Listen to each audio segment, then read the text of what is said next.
నేను పాయింట్ చెప్పిన తర్వాత చూసే ప్రతి అమ్మాయి కూడా కింద కామెంట్ చేయండి. If at all you feel. 4వ మోస్ట్ ఇంపార్టెంట్, ఎందుకు తండ్రి కూతుర్ని ప్రేమిస్తాడు, ఎందుకు తండ్రి కూతురికి ఎక్కువ కనెక్ట్ అవుతాడంటే కూతురు చేయగలిగే సాక్రిఫైస్ అండి.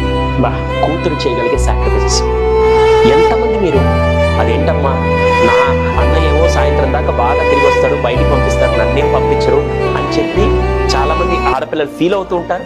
అవునా? వెళ్ళడానికి 1 నిమిషం పట్టదు అమ్మాయికి, గడప దాటి బయటికి వెళ్ళడానికి 1 నిమిషం పట్టదు. అవును. కానీ ఏం ఆలోచిస్తుంది తెలుసా? నేను వెళ్తే సమాజం మా నాన్నని ఏమనుకుంటారో లేకుంటే మా కుటుంబాన్ని ఏమనుకుంటారని చెప్పి కుటుంబ బాధ్యతని తన ఆలోచనలో పెట్టుకొని ఏ స్టెప్ తీసుకోవాలన్న 10 సార్లు ఆలోచించే అటువంటి కూతుర్ల సాక్రిఫైస్ వల్లే ఈ రోజు తండ్రులు హ్యాపీగా బతకగలరు. కావాలంటే ఒక్కసారి మీరు ఇక్కడ చూసే వీడియో చూసే ప్రతి అమ్మాయి ఒక్కసారి పెట్టండి, మీరు ఎన్ని సాక్రిఫైస్లు